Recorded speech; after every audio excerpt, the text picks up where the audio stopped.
naman sa Guimaras na kung tawagin, sinukuan. Bakit may imahe ng krus?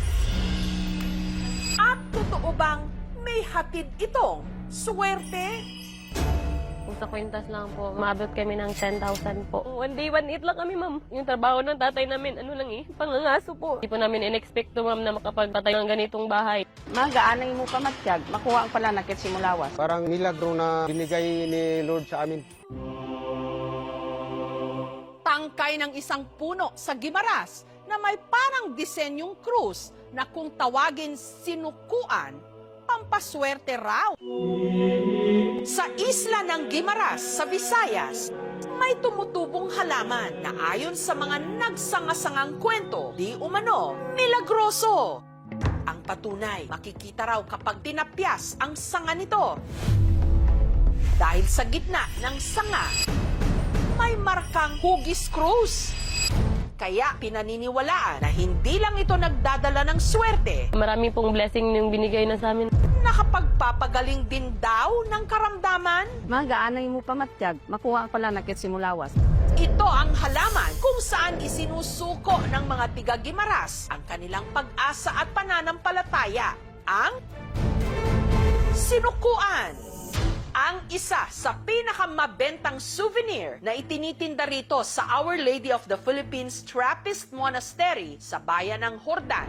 Sinukuan ni siya, ma'am, nga kahoy. Ari, ma'am, bisan ano mo na sa ma'am kautod, cross, gina sa Japon. 10 years old pa lang po ako, sumasama na po ako sa mama ko nagtitinda sa trapeze. Sila raw ng kanyang amang si Jo Marie ang kumukuha nito. Sir, bakit po kayo may dalang aso? Hindi natin makikita, malaman ng aso, yun iniiwasan din namin. Papaalam muna na hihingi. Alam po namin na may nagmamayari ba. Hindi po basta-bastang kukuha ka lang tapos titinda mo lang. Pero ang pangunguha ng sanga nito, hindi raw para sa mga mabilis sumuko. Makalipas ang ilang minuto, may namataan silang maitim na sanga. Ito raw ang kanilang pakay. Ito yung kinukuha namin na may krus. Ayan sa sir. Ang mga nakolektang tangkay ng sinukuan, pinutol-putol sa maliliit na piraso. Kung sa kwintas lang po, minsan nakakabot ako ng 50 pieces. Tapos yung sa kitchen po, nakuha po ako ng 100 pieces. Isa raw si Desiree sa makapagpapatotoo sa swerteng dala ng sinukuan. One day, one eat lang kami, ma'am. Yung trabaho ng tatay namin, pangangaso po. So, paswertehan kapag merong kuha. Kung wala, wala din. Hanggang naisipan ng kanyang mama Daisy na magbenta ng souvenir mula sa sinukuan. Ang mama ko, nakita niya yung sinukuan. Curious din siya ba? Bakit may cross nga? Try now namin na itinda sa trapeze. Hanggang sa tila pinagmilagruhan daw sila ang kanilang tinda, tinangkilik ng mga turista. Pag Holy Week, ma'am, maabot kami ng 10,000 po. Dahil dito, unti-unti raw guminhawa ang kanilang buhay. Di po namin in-expect to, ma'am, na makapagpatayo si mama ng ganitong bahay. Maliit lang pero hindi kami nababasa. Pero si Daisy, namatay nito lang Enero. Sa kabila nito, ang paggawa ng sinukuan souvenir, hindi sinukuan ang kanyang anak na si Desiree. Kung wala po yung sinukuan, hindi ko po alam kung ano yung buhay namin ngayon. At ang ilan sa mga bumili raw ng produkto mula sinukuan, tila pinagmilagruhan. Taong 2017, pumunta si Mimi sa monasteryo ng Guimaras. Bago umuwi, bumili siya ng keychain na gawa sa sinukuan. Itinago niya ito sa kanyang pitaka. So every time na dukot ka ng pera, makikita mo siya pag gumagaan yung pakiramdam niya po. Si Mimi, hindi sinukuan ang kanyang pangarap. Yung time na nag-i-interview po ako, yung sinukuan po nasa bag ko lang. A day after, tumawag po sa akin yung nag-interview. Mims, okay ka ba? May training tayo. Sa tuwing magbibenta po ako, hawak-hawak ko din po yung sinukuan. Yun po yung laging kinakapitan ko. Makalipas ang 7 taon, unti-unti na raw nabubuo ang kanyang mga pangarap. Meron na po akong condominium unit. Yung sasakyan po, yung ancestral home po namin, naparenovate ko po. May sariling business na din po.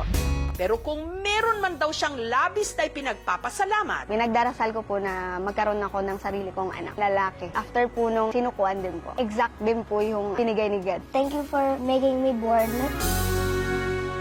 pero saan nga ba nag-ugat ang paniniwala na may dalang swerte at milagro ang sinukuan? Ang nakadiskubre raw nito ang mga ninuno ng Ati tribe na nakatira sa isla. pinasa ng mga ninuno namin sa mga elders. Sila rin daw ang nagbigay ng pangalan nito mula sa salitang suko o pagsuko. Susuko yung mga masasamang tao at mga masasamang elemento kapag may hawak ka na sinikuan. Ang sinukuan, ginagamit daw talaga ng tribal chieftain na si Crispin bilang proteksyon. Isang adik, nadaanan ko, sinaksak niya ako. Pero nakailag ako, tumakbo siya, parang takot siya sa sinukuan. Ang katribo niya namang si Regibec, inihahalo ang sinukuan sa langis na ginagamit niya sa panghihilot. Mga masakit bala sila, ma'am, nga kinahanglan banyusan sang lana. Kalabanan sa mga bali, amo ni ako nga ginagamit. 5 years na ako bumibili. Amo nagkasakit akong dughan, likod. Mga gaanay mo pamatyag, makuha pala nakit simulawas.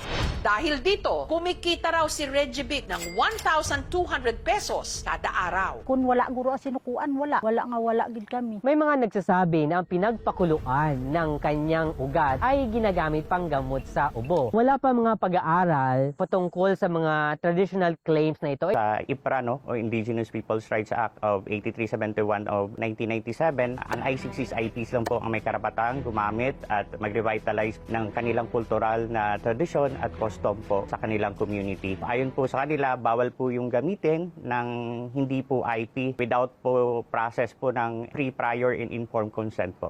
Kaya ang tribo may hinaing sa mga tindero na hindi nila kasapi. Sana maunawaan din nila kami na yan lang ang hanap buhay din ng mga ate. Just in case na may written documents, no, or written complaint from the community na ginagamit ang kanilang intellectual property, no, regarding sa sinukuan. I-refer po namin ito sa legal officer din namin. Wala na mo na ginatulang ila pangalan. Kasi lagi dyan mismo nakadiscover sining kahoy mo. Di man sila nga driban kami gid makuasang income kay amon niya. May mga souvenir kami ya, may mga kitchen rep magnet. Sa kang isa sa amon, gadiskarte, kapaninguwa, sipag kang tiyaga lang.